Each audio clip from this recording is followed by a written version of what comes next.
What up, my freaks? RuinusInsight here with part 31 of my Total War Warhammer 3 Tiktaq'to Immortal Empires Expanded campaign. So as we saw last time, we have taken the Galleon's graveyard with Gorog, giving us yet another one of these islands in the sea, which is giving us a huge amount of vision range, thanks to Tiktaq'to's ability. We are kind of setting up on the borders of the Cult of Pleasure, but as we are not yet engaged in a war of them, aren't actually pursuing it as yet, just due to the fact that we can get a few more of those expeditions completed, which is kind of part of the goal for this campaign. Otherwise, we got the last of the Lizardmen confederations. I wouldn't even say major Lizardmen confederations, because I believe that's all. All the Lizardmen factions that remain alive are now ours, including Nakai's, and a pretty big amount of territory admittedly came with him. A big amount of admittedly also undeveloped territory because of the way that the last defenders of the Great Plan work, in that they don't go past tier 1, I guess, but all good. We'll level it up with gusto, I'm sure.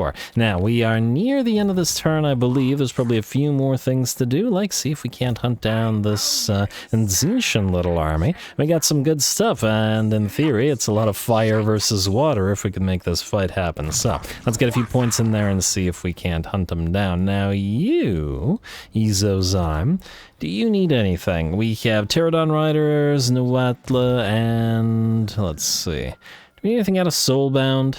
In theory, we have the Pterodon Riders, and oh right, the reason I didn't get Soulbound was because I don't see the Manticotas in here. Yeah, so I remember thinking about that last time. I mean, we could get it just in case they're actually secretly in there and it's just not showing up. So, I mean, it's 1 point. It's not going to make that much of a difference anyway. So, we'll do that. Mechapleurodon would be Hunt Leader, so we already have that. I'm just gonna do one more quick little double check. Skirmisher has the Noaddle and the Skinks, and the Croxagores would be Sacred Guardian. So if we do want to buff them up, and we do, we probably will want a few points in here. Plus their buffs seem pretty good. Frankly, better than buffing a single Lord, so I think we'll go with that one. Anyway, Skink Chiefs. And we still got Energetic and Marked for Service to go through. Alright, we've done this on many and other Skinks, so just gotta max out our Skinks capabilities. And we'll grab Natural Camouflage, and while we do want We Are the Elite, I think it's first more critical that we grab the... Oh, you know, let's get Hardy Spawning as well, just because we're probably going to be landing on Tzeentch shores soon, and will thusly suffer attrition. Here, with the Skink Priest, I don't really care for Transformation of Kadana. We can max out Amber Spear, though it's not the most critical thing. We will probably want to get Agility of the Lizard on these guys as well, especially if we do intend to keep them on Dino back. I mean, these guys are probably gonna be on Pterodon back, though in theory the Skink Chiefs could also be on the ground to sort of work with the Skink cohorts. Both decent options. Anyway, either way, you go here. Let's see if you might be able to attack this guy while he's in march stance. Take advantage of that. And it looks like you will. Ouch. Sorry, Tzeentch, you're about to be having a bad time. Fire versus water, an interesting matchup. Go.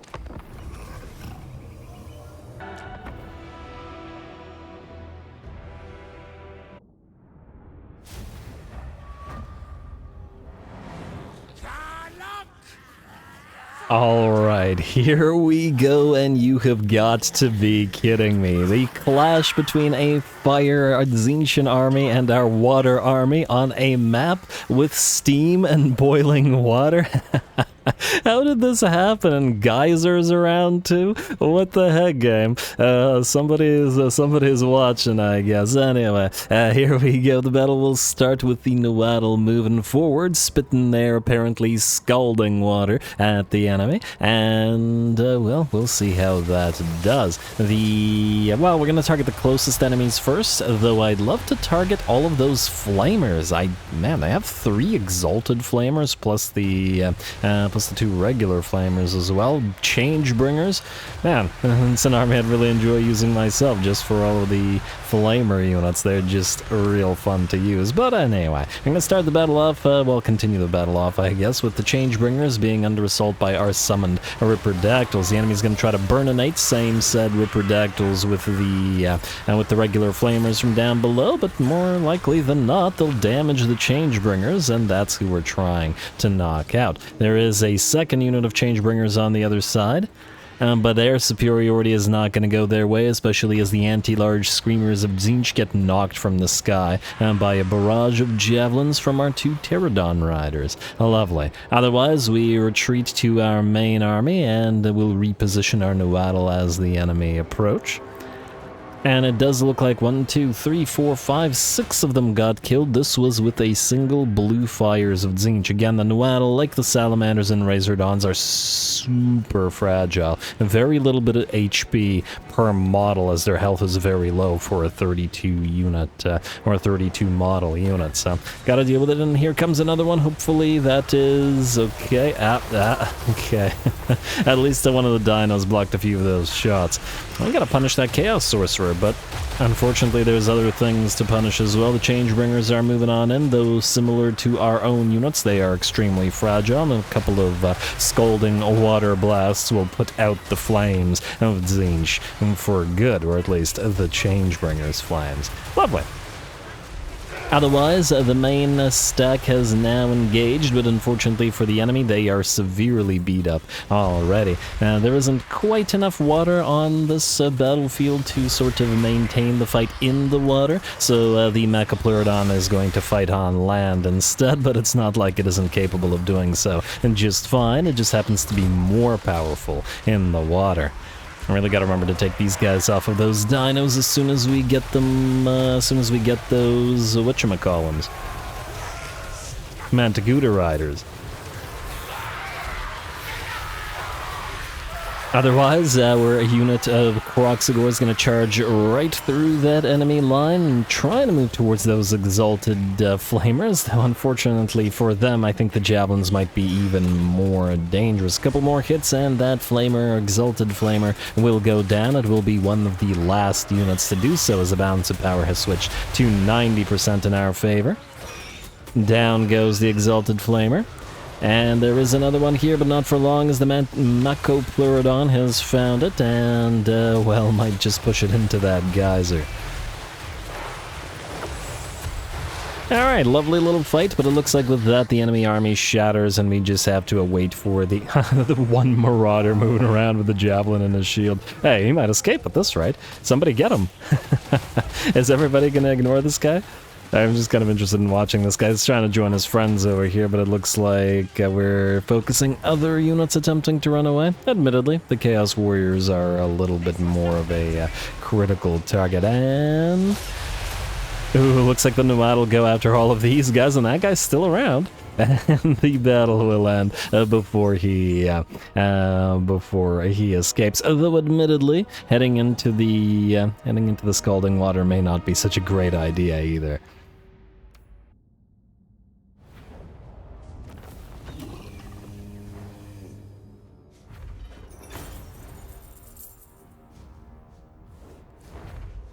Alright, there we go. I still can't believe that the clash between a fire army and a water army was on a map that had a bunch of hot water, scalding water geysers and stuff around. I don't know whether it was serendipity or Tzeentchian shenanigans, but I'm absolutely all for it. I would love to take the money, but I think we have to heal because we are landing on corrupted shores, and thus we'll have to take the attrition. Damage-wise, Nuatl did okay at 8,000 damage. Admittedly, the enemy probably didn't have that well. It's only a single army, so we won't have a crazy amount of damage on anybody, really. Pterodon Riders were absolutely very helpful there in terms of helping knock out the enemy fragile flamers, but I guess everybody did roughly evenly here, so kill and eat.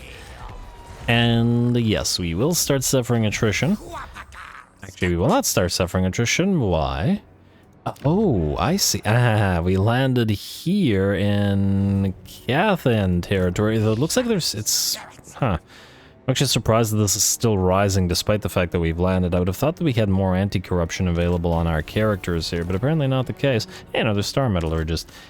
Do you guys... Wait, I always forget who has those. Okay, you already have one. Alright, fine, fair enough.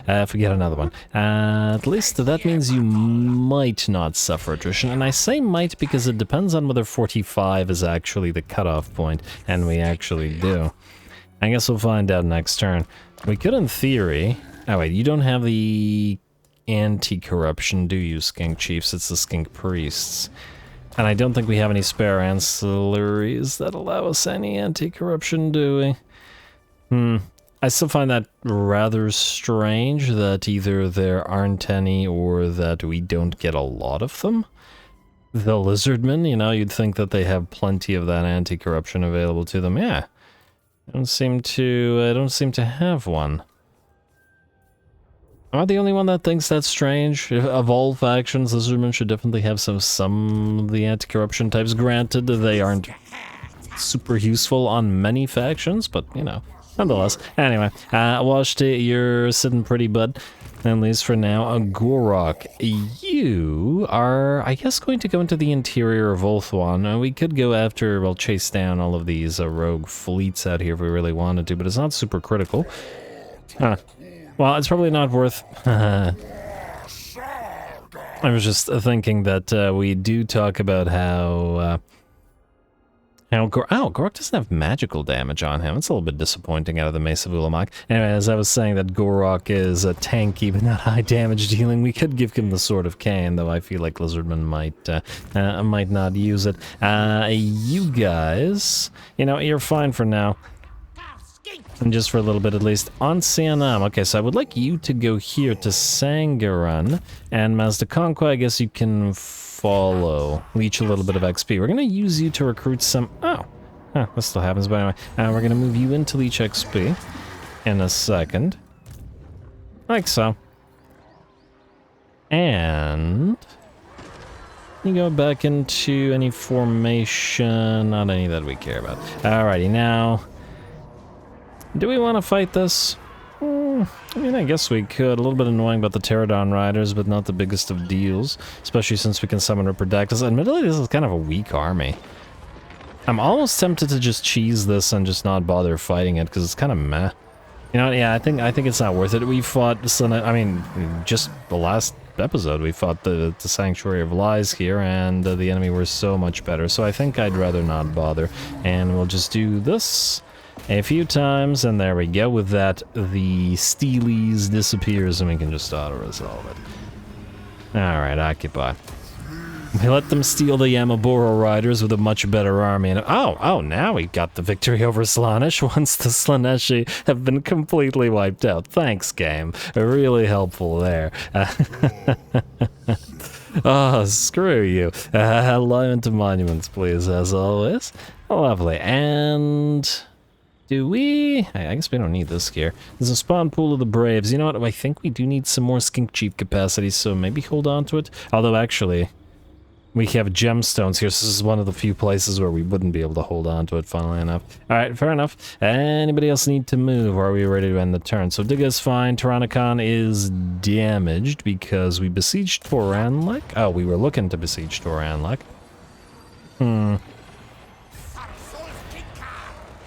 Or Toran Rock, rather. I was really expecting these guys to move a full stack in to help out in the siege. I'm kind of shocked that they didn't. And now they're not in range. We could auto-resolve this. I wonder if we'd heal. Obviously, we'd win the fight. It's half a stack. I want a proper fight against, like, a 2-stack at least. I think this is not worth fighting either. Alright, Tyrannicon, just move in and then take this out. Like so. Pyrrhic victory. Auto-resolve. It's fine. Occupy.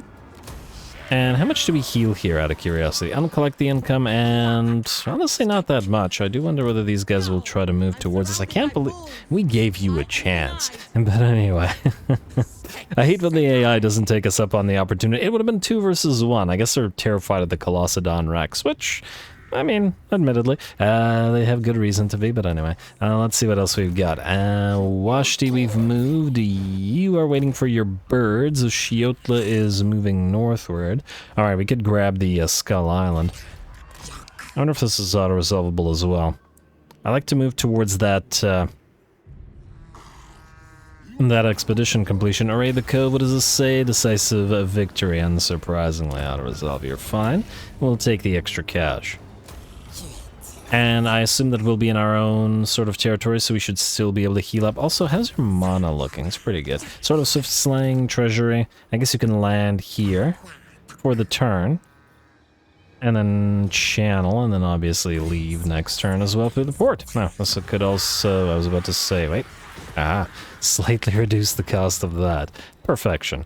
Alright, so that was Oshiotlo. Who's next? Talashbok is waiting. We've got some troops being traded between armies. Adera clan is just holding on to those troops. Mazda is waiting to land, potentially. We could have him go around and help with the Vampire Coast territories, because we are at war with them and not so much with Morathi, and then come back down here. At least that way he has something to do while we wait. So yeah, we'll do that. Arakiran, you're fine. Tamakensi, you're still fine. Aratul, yes. You are going to deliver this free Kroxigor to these armies before disbanding yourself. Kroki is waiting, although he's nearly done waiting, so that's nice. Alright, and then the tech thieves, I believe we don't need to move around. What about these guys? So Pradat, Sinclair, and Uri... Okay, Uri Egum does need to move, because he's going to join one of these armies. Now I believe we're good. Alright, and Lord Croak has at last been transferred at level 31 now. Admittedly, this means the Tiktaq'to won't have the, like, super far army movement that he used to have, but, you know, all good. Anyway, Iriagum, you are done moving, so we are going to spend a little bit of our money and then move on to next turn. Alright, let's start from the top this time. Occam's forever. Okay, maybe not here. The Turtle Isles. Let's upgrade the Ripperdactyl hatchery. Gonna take a few turns. We wanted to build a few. Wow, 14 turns. Alright, yeah, once again, this thing seems to be non-functional. All climate penalties are nullified, but I'm pretty sure in a red territory this I don't see the red territory sign here. But this is... I'm pretty sure this wouldn't be taking 14 turns in a regular settlement. 7 turns, 6 turns, 6 turns. Yeah. Unless it's still counting it from the regions?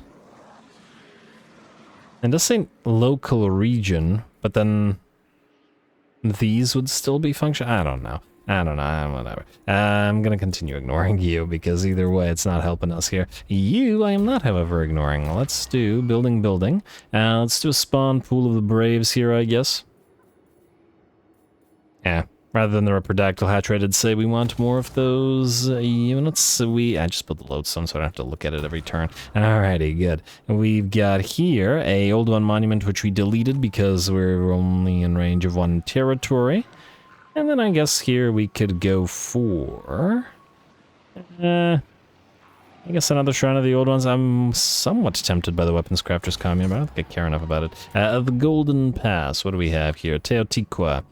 Yeah, you're adjacent to several territories now, so we can still build the floating gardens and stuff, and yeah, just go for the Temple of Reviv. All good. And now that the Temple of Reviv is out, I think the Weapons Crafters Commune is no longer serving a purpose. Copper Desert.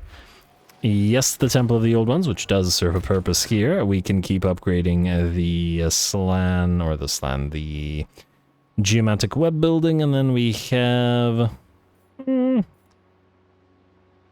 I'd still build the Star Chambers. I go for the Pool of Healing here. Anyway, Central Jungles. Upgrade the Ziggurat of the Old Ones, and we are nearly out of... Well, actually, we're out of cash for anything expensive. We'll start from the bottom next time. Skip hero buildings, garrisons, outposts, and end the turn.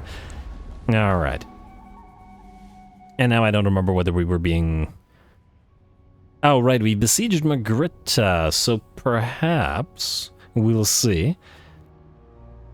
Maybe, unlike Noctilus's faction, unlike the Vampire Coast, Clan Scryer might be. There it is, Ikit Claw. He's got a nuke in tow, and he's willing to pull the garrison out of Magritta to attack us.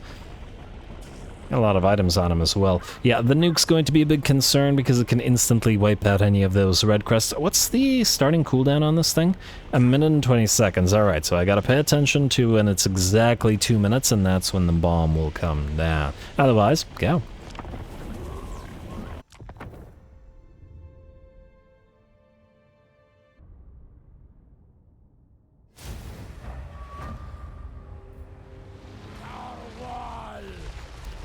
Alrighty, here we go. Tiktaqto versus Tehenoan. He has a nuke and we have a, well, extinction level asteroid, I guess. The impact of Chicxulub on the avatar of SOTEK, who looks pretty damn great. I've already said I absolutely love the units with the golden masks and the feathers, just like the Ambora Riders, and obviously other Lizardmen units have. It looks fantastic, and I like all the sort of stabby decorations on this thing. Unfortunately, Avatar of SOTEK or not, it is not powerful enough to avoid that darn howling warp gale, so it's going to have to wait up in the sky, but at least the enemy doesn't have too much that will be able to destroy it. And in the meantime, the cohort of SOTEK will fight beneath it, making mincemeat out of those clan rats, storm vermin, and what have you. The Avatar will take a few hits from Ikit's doom wheel there, but then we'll move on in. And yeah, great use of the sort of Cathian dragon model with this big old thing. And there we go. We could have put some sort of minor coatl in this army to be with it, but I don't know. Maybe I like it better by itself. Again, it does feel appropriate with Tehenoan's army, and again, I don't know that we need to take away from it. Anyway, we are at 1 minute and 20 seconds, meaning 40 seconds until the enemy nukes one of our units, trying to pay attention to, well, watching where it pops, and then trying to dodge the blast as soon as it does. At least the AI doesn't act unpredictably, in the sense that it will drop that nuke immediately as soon as it can. 20-20, and in the meantime, the enemy's main army, not Ikit's, but the garrison army, has arrived on field, ready to be hit with a couple of bolas from our, from our Sauropod riders. Alright, and, well, they're going to start that up and annoy the enemy army, and in the meantime, we try to reposition ourselves, and there it is. Ikit targets these two units with the nuke. Now, we can see that the nuke itself is slated to drop here, but there's a level of randomness with where the nuke falls. Like, it isn't perfectly accurate to where you target, and you can see, unfortunately for us, bad luck, it moves towards where the unit is escaping, much, much closer and on the edge of the, targeting circle, rather than where it was targeted. Oh well. Unpredictable, and unfortunately this unit of Red Crests gets hit hard, losing all but 60 of their units and maybe 5 to 10% of their HP. They are, however, still around, and we do have Reviv Crystals, so we're pulling this unit out of the fight and sending the Reviv Crystals back right to it, in the hopes of keeping the unit alive and reviving it to some degree. In the meantime, we will be annoying the enemy army with our bolas, again if we have time, a Fire Leech Bola plus Ground Bola, Sauropod Riders. A unit will be just the ticket. Certainly going to be very good in that particular case against the blobs of enemies. Whatever else we decide to mix in there. Again, if we have time to get more Sauropod Riders, because I just don't think we have them. And in the meantime, the Avatar of SOTEK will quickly move to this side of the map and begin its work. There we go, there's the impact of Chicxulub ability, and yeah, sound effect is from a Dreadquake by the sound of it. I like it. How's that now? 167 kills and 22,000 damage, and the same said damage and kills are rising. There we go, yeah, definitely hard to keep that thing in the camera, but at least it's so big that we can watch it from a distance. And of course, this is helping us split the enemy army up. The Sauropod Riders continue to annoy the enemy, targeting more critical units first, or at least more critical units that are giving chase to them.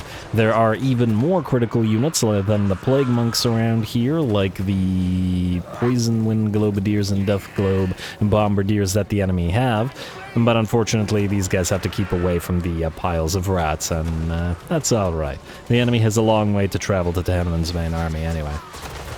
There we go, another nice bola hit, and those poor clan rat spears are down to about half of their HP. And the dazed effect helps nicely on this as well. Yeah, that with the Blessed Fire Leech bolas, with bleed on them especially, would be real nasty. Alright, well, the enemy army is definitely splitting itself up. One of the Poison Wind Globadiers has been now destroyed by the avatar of SOTEK. And we'll maybe either move it towards the Death Globes or maybe have the Bolas take care of it instead. Ooh, that's going to hurt. Luckily, it's not the Poison Winds, which would do more damage than the Death Globes, but these things are pretty fragile, as they only have 24 armor. Their HP is pretty solid. Not the degree of Parasaurs, which have a little bit more HP. Half the models, I want to say, or is it 24 models? Huh. Actually, no, wait. They have the same amount of models, 16. But they still have more HP and like 4 times as much armor. Maybe not 4, 3 times as much armor. But they also don't do even half as much damage in range as these guys do with those bolas, so all good. Anyway, the balance of power is at about 80% in our favor, and frankly, I think we can all tell that the battle is very much going in our favor. The Avatar of SOTEK and the 4 units of Sauropod Riders alone have taken out about a half of this enemy reinforcing force, and this was supposed to be the more powerful army compared to Ikit's.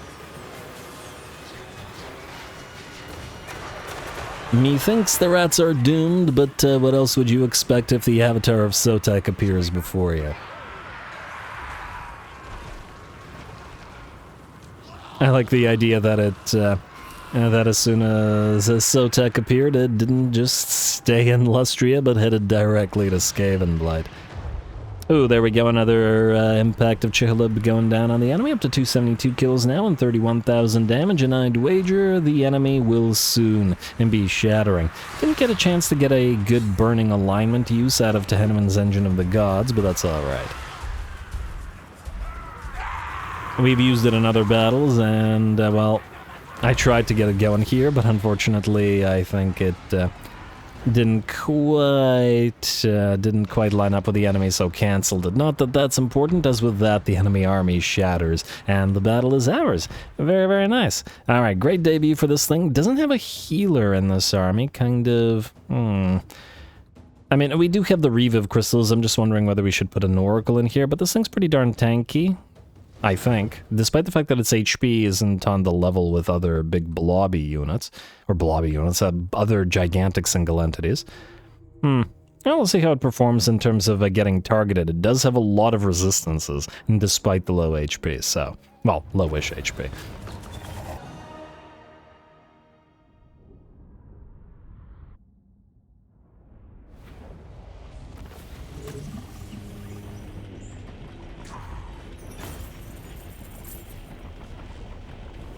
Alrighty, there we go. Pretty neat fight, and we got to see the debut of the Avatar of SOTEK, formerly Big Snake, something Quetzalcoatl, something like that. Anyway, 42,000 damage, 362 kills, pretty solid. Like seeing that impact of Chihilub, and I believe it uses the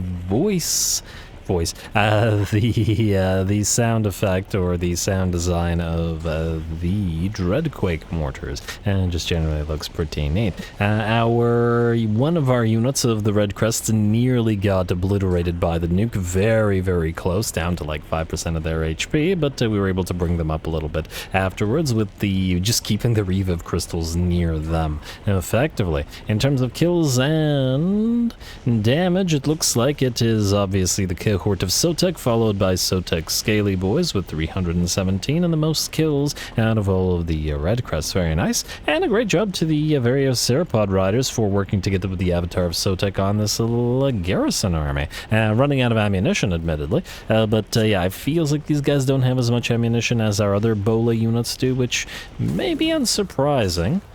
Actually kind of makes sense. They do a fair amount of damage after all, but also at the same time,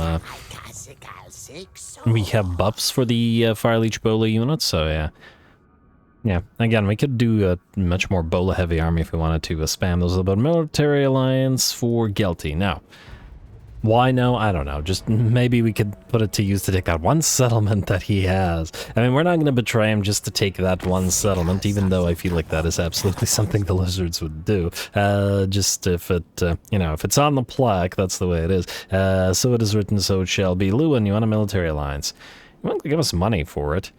You're not really in the way, but I don't want you to preemptively declare war on, like, Morathi or something until we decide to do it, so, you know, deal with your own problems for a bit. Alrighty, and what is this? Gentleman Jenkins with the weakest of these armies is going to attack Gorok? No, that's a waste of time. It barely even damaged our army in auto-resolve, and you know that's a bad sign. Sorry, Jenkins. Alright, Ogre Kingdoms are floating around, and what do we have here? Ooh, more buffs for Chitin Convoy. So, you should already have flexible scales, unless I'm mistaken. I really wish you could see, because it repeats them, and I don't remember whether you actually do. I'm going to say unyielding scales, because I definitely didn't take that before, so plus 10 armor for everybody, why not? Alrighty, another Banner of Swiftness, a fitting end for defeating Ikit Kalaw, which is a rather nice defeat trade. I would have actually liked the extra armor for Tic-Tac, mostly because at this point, I just wanted to see him go over 300 armor, because it amuses me, but I don't know if we can manage that one. But anyway, Master and Commander for Gorok, and there's that buff for Chitin Convoy. Ally begins outpost construction, good for allies. Ready for duty, Gortek. Oh, right, yeah, you're fine. Nakai, more importantly, and somebody else as well, and okay, enough of that. Anyway, sequence of mass combat up and running. Shield of the Mirrored Pool, sure. Defeat the following Lord Fator. Yeah, that's far, dude. I'm not... Yeah. Ancient Steg for somebody, Horned One for somebody, Ancient Steg for somebody. I'm not going to bother checking who those guys are. I'm just going to assume that they have what they're supposed to have. Here... We're going to need to grab a few more of these sequences because we can only hold 50. I don't know why they decided to make it 50. It's kind of annoying. I wish it was 100, but whatever. Just so you could save up a little bit more. Odd. Anyway, military convoys. I just want to see... You haven't leveled up, have you? You have not leveled up. Oh, well, I guess you didn't fight, so it does make sense that you have not. And then Konquatok is a 23, who is going to be going on the next thing. Alright, fair enough. Tic-Tac, back to you. You're waiting for a big bird, or actually a big flyer, but you don't have that available as yet. Do we want to push you towards Mount Greyhag, or do we leave these guys to this? The thing is, we probably will want to intercept stuff that's going on out here. And the rather nice garrison of Crookback Mountain might be more fun for this army to fight because, you know, Tic-Tac will obliterate it and nobody stands a chance. Yeah, alright, I've convinced myself. Tic-Tac, you're going this way, while channeling, though. You can still go pretty far, even without Lord Croak there. Now, Hail Kano, you are the one that has Lord Croak now. Now, what is it you need in your army? You have the Star Chamber Guardians, obviously, to guard Lord Croak. You will want to have a Saurus Scarvet to personally guard him as well, most likely. Though, funnily enough, because the Star Chamber Guardians already have Stargift, you don't technically need them. I will say Beast Hunter would work for that particular purpose. Although, at the same time, it might be better to... I'm wondering whether we should put it into Tlashbok's army instead, which has basically nothing at this point, and because it's waiting on stuff. But it can always... Actually, you know what? We could give it some stuff. Anyway, Kale Kano, for now, you're going to besiege Mount Greyhag. It's not going to be as well defended. I would like to see what the auto-resolve says about it, though. We'll move Kale Kano in... Really? Oh, that's a lot of storm... Oh, wow, these guys are... appropriately spamming Storm Vermin. Look at that. 4 Rictus Storm Vermin, 4 Halberd Storm Vermin, and 3 Sword Storm Vermin. Sword and board, I should say. Alright. You somewhat have me convinced. Game might be worth a little bit of a fight. Tlashbok. The thing that you're going to want to do is, for now at least, grab a couple of Blessed Pterodon Riders. And... I'm gonna say 4 Blessed Pterodon Riders with Fire Leech Bolas. Like so. And we'll see what, well... I don't know if you'll have room for Manticudas. Anyway, I want flyers sort of flying around the Thunder Lizards. Huh. I wonder if we get Coatl, would we be able to put the Thunder Lizard into stock? You know, the super gigantic one? The thing that covers like half the map, is suddenly it's in your face. I don't know, it's, I don't know if it's possible, but it would amuse me, because I tried doing snipe in stock with the bone giants and didn't quite work in the Citrus campaign. Hey, Jiao Ming, what are you doing? Are you even at war with these guys? You're not at war with these guys, so where are you going? I kind of don't like that. I mean, I don't really care about these territories, but they might prove useful to us for trading purposes, so yeah. Anyway, Fikrik, I would like you to go here and then stay in Hidden Landing to defend it, because, you know, you might get attacked. Izozyme, looks like you did not suffer a turn of attrition. Good for you, buddy. You did just land, however, so you're going to proceed this way. We'll grab Ikaria first, and hopefully we don't suffer attrition next turn. +1, eh? Come on, AI. Deal with it yourself. You're actually losing mana. You know what? Let's get you out of this territory for a bit. And yeah, one of the reasons I wanted you in there is to continue the decorruptification of the place before we attack it. And especially since we're not doing so immediately. Huh, you could land at the Shrine of Assyrian and grab that if you want. And Guy in Vales is also a decent option. I see Morathi herself is there. Do we have any islands in here? I don't see any. Alright, so keep moving. I'm not going to put you into March stance or full speed stance because I don't trust it right now. Okay, you guys are fine as you are. Mazda Conqua, you are going to sit in Sanctuary of Lies. And I think we're done down here. I'm kind of disinclined to bother to move the Tech Thieves anymore because they're going to have to go a long way to get up here. Kind of mad about that.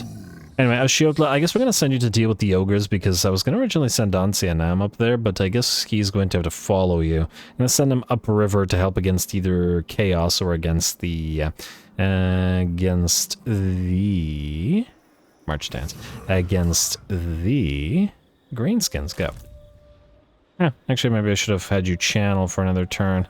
You know, sit in caves of whatever this place is, and then we'll deal with it. You guys sit there at Mazda Conqua. I would like you to...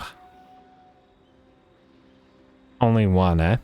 I mean, I guess we could start on recruiting you. I wanted 4 of these for a particular army, though as to whether we get that one on field, it remains to be seen. Anyway, Dig is fine. Tyrannicon, you need to keep healing. I wonder if Jacqueline is now going to be willing to move towards it. You know, I'm not willing to risk you getting damaged by a siege, so we're going to send you out of here. We're going to pop you into a camp stance instead. And damaged though you are, I'm sure you'll be able to fight. And actually, if we heal up to full, I'd love to attack Eaglegate with this. I really want to see those Yhelloc Riders and see how they do. Do you have any fan waivers? Do you have a prize hunter? You do not. Alright, ancillaries. Fan waiver. And I'm pretty sure that these stack. And hibernation attendant. Let's lose the astronomer. Grab a hibernation attendant. That's +2, +2. We need more. This army in particular needs more because it doesn't have... Oh, fan waivers can only go on lords. It doesn't have a skink chief. And that's no additional buffs. Yeah, maybe I should have put the skink chief in the here after all. Well, what can you do? We'll just have to do with that. Alright, Tyrannicon, you're just gonna sit there. Tehenowin, you might as well auto-resolve what remains here. I don't really care about any of these territories, but, you know, gotta deal with them. Auto-resolve, and occupy. And we do take it at tier 3, so it should be able to defend itself. Oh, I should have built defenses here, actually. Well, keep upgrading these for now. We could always trade them to, like, Cetra or somebody. Oh, this side actually put us in conflict with the Exiles of Khorne without ever having had to go into the Badlands. Which is kind of interesting. Alright, you're still waiting for your birds for one more turn. He's gonna get them eventually. You, Ashiotla, are gonna go up to these ogres, mostly because their existence annoys me. And you're gonna go up here. And you're gonna take them out, and they're... Oh, 2.5 stacks, something like that next turn. Should be fun. Alright, you are going here, and you're going to meet up with all of these guys. These armies are going to be trading some stuff. Might even have to recruit a new lord. Oh, I forgot about Nakai. Nakai, I would like you to replace Mr. Chiton here. Reset all skill points. And Mr. Wanderer. What? You cannot replace a lord with another lord if either of them has horde buildings. So does that mean we have to... Oh, okay, that's annoying. Okay, grab the Sky Marshal then. Nakai, come on up. You don't have Horde buildings, though. You know, you lose your access to Horde buildings when you... Ow! No, it's just weird and buggy. Okay, it says he does, but he doesn't actually. Anyway, you can now swap his Croxagores to him. Alrighty, so actually, speaking of Nakai, you still get... Okay, so you get Frenzy for Croxagores and apparently all these Gekalo guys. Devastating Army. Devastating Flanker. Maybe we should keep you to the Croxagores rather than the Gekalo, though we could give them to the other army. Anyway, Inspiring Presence Legendary Warrior gives you buffs and stock during ambushes, which is somewhat interesting. Demon Crusher, Weapon Strength and Charge bonus. Yeah, well, Nakai is insane. Speed plus 20 for Lord's Army, as well as Frenzy and Ambush Success Chance. I don't really care about the Discourage effect, to be perfectly honest. If this didn't have a bunch of... it didn't have a ton of buffs, I wouldn't bother with it, because Discourage is kind of meh. Unless you're building, you know, sort of specifically around it, which we kind of aren't. Anyway, the Sacred Wanderer, Unbreakable Vanguard, Devastating Flanker for Army, which is nice. Next, we are obviously getting Sacred Guardian, because you're having piles of Croxagores.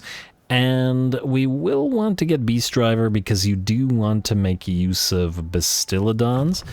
We are going to probably have some Chameleon Skinks in your army, since... Or Chameleon Stalkers. Since Nakai is a... Okay, well, just 1 second. Take these guys, please. Since Nakai is a... Oh, and your mana is all gone. That's... Ugh. Also, Gotehe, I thought you... Oh, this is the guy that we just... Okay, yeah, you're no longer needed. Reset all skill points. Goodbye. What was I talking about? Oh, since he's the Croxagore Lord, I just felt like the Croxagore should have some skink presence with them as well. Though if we, you know, swap some stuff in and out, it'll be things. Anyway, that made no sense. Slatata, you're another one of our new armies. I actually wanted to transfer some stuff, and I was going to say we can put some Gekalo in here once we get them, if we get them. For now, you can channel. We're probably going to have you two together attack the guests of the Raja. And just because they're there, and just because it kind of annoys me that they dislike us. It's the principle of the thing. Anyway, Washti, you... Oh, right, you're waiting to attack. Your army has fought before, so you don't really care. Tyrannicon is waiting. Who did I forget? Oh, right, Quetgar. You know, you might actually be at a point where we are free to reset you and then send you to command a new army. We should do that. Alright, let's move you one more time. Anything big to be built? Doesn't look like it. Let's move to Monument. Oh, you're just out of range of Monument of Itzatal, meaning you can't reduce the construction costs there. Alright, I think it's time for Quetgar to be reset, and we're going to send him to command one of the sort of generalist armies from one of the other locations. Huh? Oh. So. Like so. Alright, buddy. You have built half our empire with your construction cost reductions, so, yeah, you should be rewarded with an army. Alright, let's in the meantime build stuff here where we couldn't reach with Mr. Quetgar. Alright, now, oh, Quetgar's out of the list, so I don't know where we were in the list. Alright, you guys are fine. Mazda, you... I guess you could pick up this shipwreck. While you're here. Explore the island. I'd rather leave Tyrannicon to the main stack there. Ooh, alright, so wait, Razor Standard. Right, so these guys aren't unbreakable, right? The Honor Guard. So I take it we can put the Sunburst Standard of Heshwetla on them, and then give the Razor Standard to the unit of, I guess you guys, to the unit of Blessed Temple Guard behind them. The War Banner for Mazdamundi. Actually, I'm not sure that you should have the War Banner, but we'll give it for Mazdamundi for now. Most likely I'll put a Banner of Swiftness on him, because 50 speed's a little bit slow. Zlak is a big boy, but even Zlak will get weighed down by this. I mean, that's a lot. Anyway, how to resolve. And we will heal up. And then we'll go for this island, then we'll land here, or keep looking for islands and stuff while we're waiting to be fighting some more. Remnants of Battle should in theory not have a battle. Go this way. Any other foes around? I mean, in theory, we also do have the Drowned. I'd probably like to trade all the territory here to the Exiles of Nehek, just so we don't have to deal with it. We have enough to be getting on with. Anyway, that was Mazdamundi. Rakiran, I don't remember who you are. Ah, right, you. You were waiting for... Yeah, let's just... Yeah. Not critical that we send these armies out as yet. Oh, we were waiting for more basties with Reeve of Crystals. Every single one of these armies needs them, although I think we've run out of capacity now. We might need to build a couple of more capacity buildings, but, you know. Anyway, Ratul, I would like you to go here and trade, I guess, this to Adara clan, and then delete yourself. And then we'll move Krokgar after. Okay, you are out of the picture now. Thank you. Rocky, what are you missing? You wanted a couple of regular Saurus with... Oh. We have nobody that can... Wait, can you build Saurus here? You can. I guess we could just build them for him, and then over time replace them with the... with this variant. 4 is actually also probably too many. That feels a little bit light on the maces, because we have spears, we have halberds, and only 2 maces? Alright, fine. We'll just do 2 maces then. Alright, go for a couple of the... well, just one then, because we'll replace the other one with the... replace the other one with the Blessed variant next turn. This is fine. This will put us to 18 out of 20, at which point we can put some heroes in and just go, go, go. Probably want a Skink Oracle in here for a little bit of extra healing. At least potentially. Although obviously this army, well, maybe we shouldn't have Skinks in this army. Oh, right, we'll also need Saurus Scarvets, but again, we're out of capacity. Out of Skink Chief capacity. We have these guys, but we'll hold off. Anyway, who's after Karaki? I'd like to end the turn and see if we can't get another move going. Zatata is waiting, and then it's just Tech Thieves and building. Alright, let's check Diplo, because I don't think I did it last turn, and... Alright, still nobody that we really care about trading with, and... we're actually banking solid amounts of cash out of trade, 28k. I mean, considering the size of our empire, that also makes sense. Anyway, start from the bottom this time. Build and build. Easy. Next, we have this place. I can probably start collecting income soon. In fact, maybe start collecting, well, maybe one more turn. And get it up as close to 100% as possible. Alright. Build up the Kroxgor Labor Districts. We'll keep this thing for now, but only temporarily. Ulthuan Monument is, yes, useful here. And then Geomatic Pylon is useful everywhere. Lovely. You Crimson Hideout can be upgraded to the next level. And we can... oh, wait, no. That's tier 4, not a tier 5, so we can't collect the income. Toran Rock. We are going to build the defenses here. I don't know if we're going to keep you, but let's keep that like that. Sacred Pools, yes to the Floating Gardens, and the Meat Storage Hall, and...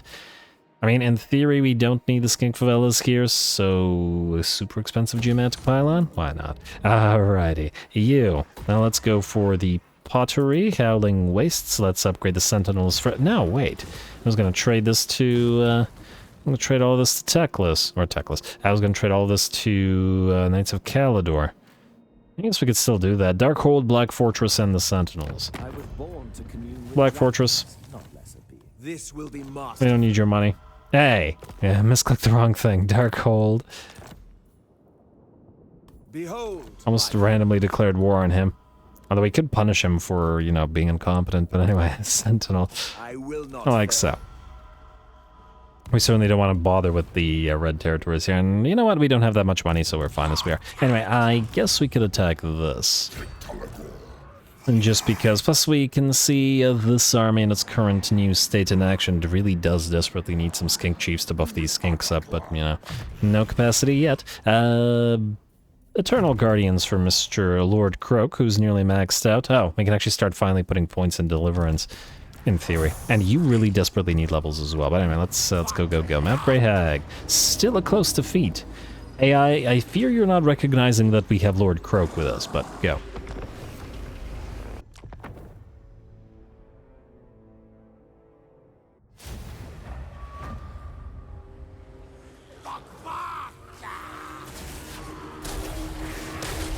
Alrighty, here we go. Wicket's not the only one that's got a nuke, as we do have a Lord Croak, with, of course, the units of the Star Chamber Guardians here to protect him, and looking just magnificent as we expect. Ooh, I love the the sort of, I don't know, little colorful elements to the sort of edge of the shield with the gold, and I don't know what to call this, but I love it. Anyway, we are going to start the battle as usual with annoying the enemy army with our Nova engines. I'd like to think that these things might only work in presence of a Slann or something. That actually might be a neat idea for certain like artifact type units for lizards, kind of like these Nova engines that the mod made up. That you need a Slann specifically to use them, and thus you might, you know, it might warrant getting those Slann awakened more. But anyway, we're going to start the battle, or continue the battle off by annoying the enemy army best as we can, and specifically targeting those Plague Claw catapults and the Death Globes and other such critical units. Our Parasaur Rider teams also moved into the back line and annoyed the enemy a little bit with their lethal poison javelins before backing the heck out of there. They should be fine, as there is nothing in the enemy army that can actually catch them, and even if they do, we've seen these guys and they're pretty darn great in melee, so all good. Anyway, the enemy's annoyed enough to move towards us now, eating a few of those javelins as they move forward. Of course, the plague monks are immune to contact effect, so no use out of the lethal poison there, but it's all good. A javelin to the face will work just fine, and it's not like the plague monks are particularly tanky against range fire. Anyway, gonna back off of these guys. And it looks like the enemy army is moving towards us now. Or at least nearly there. There they go. They will slow down a little bit as the frostbite will combine with the lethal poison. And the skinks start chucking those javelins towards the enemy while Lord Croak casts his first level Deliverance of Itza. Still enough to wipe out a unit of Plague Monks, of course. And as the units blob up around our skinks and such, we'll be able to cast another one. Alright, Kryptonoth will, of course, move to meet the rats as they move to fighting the enemy, fighting our skinks. And the Star Chamber Guardians will stick around Lord Croak in case an enemy dares to charge him. There we go, Supreme Shield of the Old Ones up and running now, 100% missile resistance and 40% in damage resistance. In theory, this would be a good potential thing to use if we wanted to drop a, not a spell, a little bit of range damage from the Nova engines or from our flyers or something on top of our own units. Which is certainly a possibility. And we could always use the Nova and move the Nova engines rather to fire into the enemy's flanks. But anyway, the second army has arrived, and that's where the dangerous units are. Lots and lots of Storm Vermin and Rictus Storm Vermin and whatnot. The enemy's certainly looking like it's spamming those. But they're going to take a little bit longer to get to our main line than the Clan Rats, and they are going to continue suffering hits from those Nova engines as they do. There we go, and in a burst of light, half of the Storm Vermin are wiped out from one unit, and it looks like most of the Clan Rats from the first army are in pretty bad shape, so they won't be helping the Storm Verms as they move on in. That said, there are still more units moving in, and the balance of power is only about 70% in our favor so far.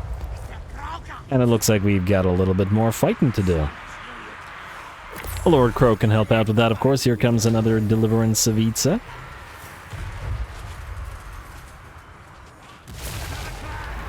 I believe this is a level 2 rather than a level 1 now, and there we go, popping in the center of the enemy blob, and of course the Nova engine's coming down as well, and there we go. Maybe it was a level 3, I don't know, but the rats had a pretty bad day as all 4 of the units, including the units summoned, immediately are wiped out. Alright, and now the balance of power is closing in on 80%. There we go, another very nice Deliverance hit. And the Storm Vermin are a little bit suffering from success. Better equipment means they're slower. And discipline means that they're in a tighter formation than other units are, which is ripe for a Deliverance of Itza, right in the middle of same said formation. And there we go, another Deliverance Visa level 2, and with that, another unit of Storm Vermin are pretty much done. Does look like at least a few of them have moved in on the right side, a little bit further from where Lord Croak has been casting. But here we have moved into Lashbach to just help out a little bit, and he's been fighting away against those Storm Vermin with one of the Kryptonaut for a while now, just for fun.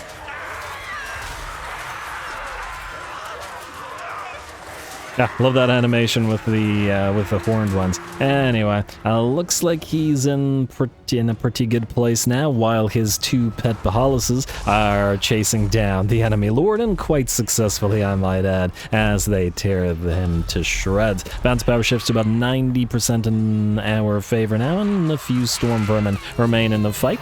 And we're going to carry same fight to them as Lord Croak's Star Chamber Guardians move in and commit themselves in the last moments of the conflict. And with that, the Storm Vermin will break, and the rest of the rats will shatter, and the battle is well and fully ours. Beautiful. Alright, that was a really fun fight. Always nice to use Lord Croak. Still feels a little bit obnoxious. It's one of the reasons with our other, well, no matter the spell lore, I rarely use vortexes, mostly because, you know, just wiping out droves of enemies doesn't let the troops do too much. But, you know, that's Lord Croak's thing, and he's got a spam pizza. Anyway, there we go.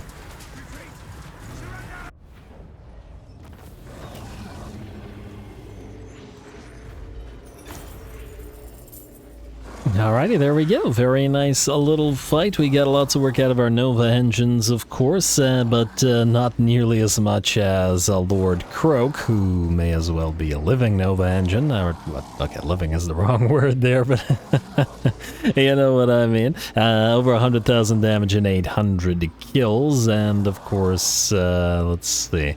Well, all the Nova engines together out-damaged him, if only very slightly, but by the looks of it did not out-kill him.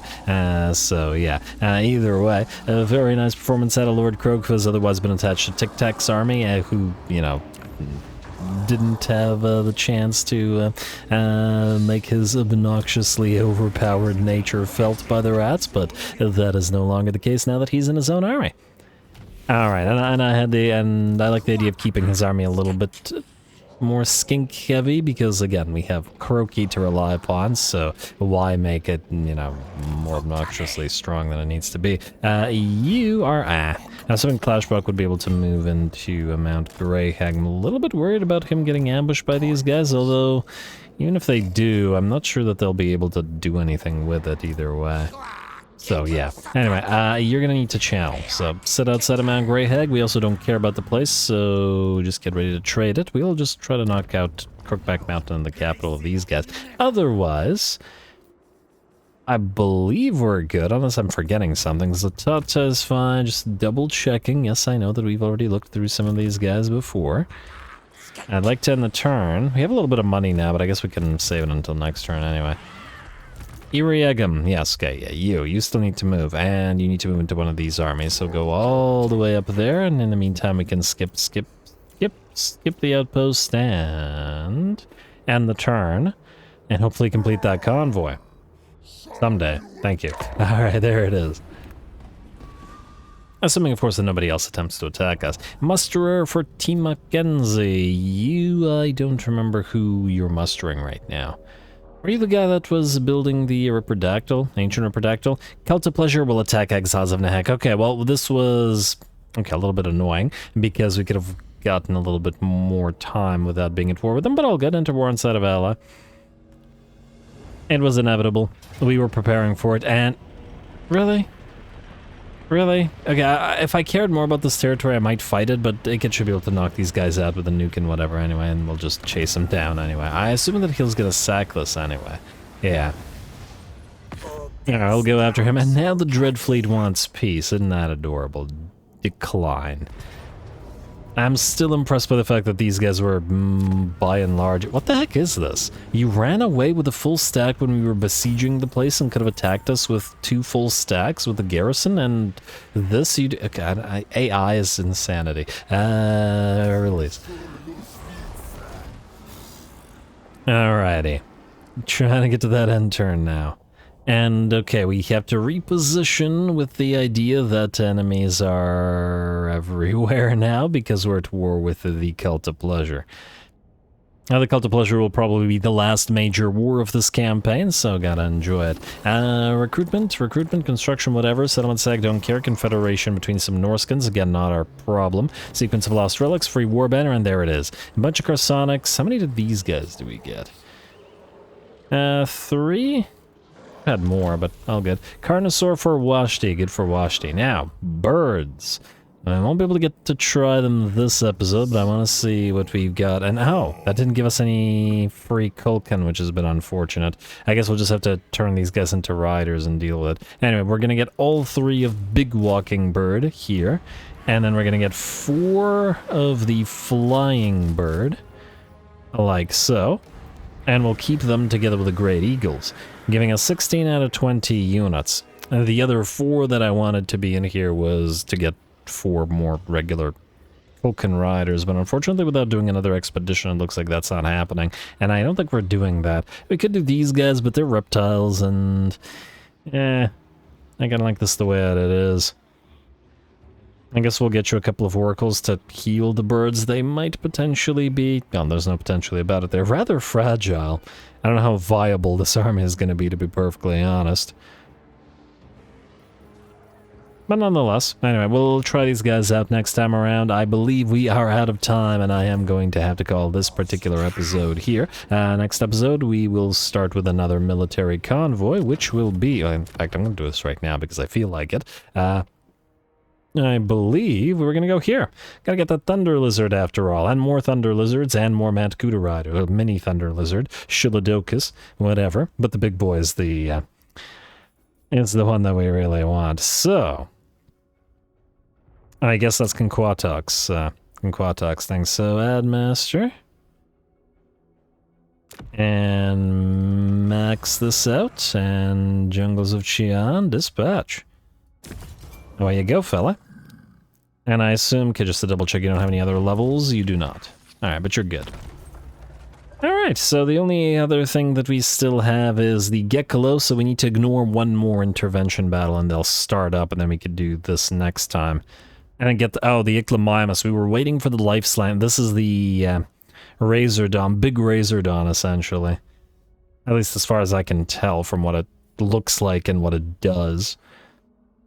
So we'll want that for that army as well. What have we not gotten to try yet? So Big Razordon and the Thunder Lizard, well, okay, we got to try that once. And the mini Thunder Lizards, which I presume will function, I guess. Oh, we didn't get the Ornithornis. This is the thing I wanted to give Tic-Tac. Basically another big single entity flyer. Though stats-wise, it's essentially identical to the guys that we have, the Ancient Ripperdactyls.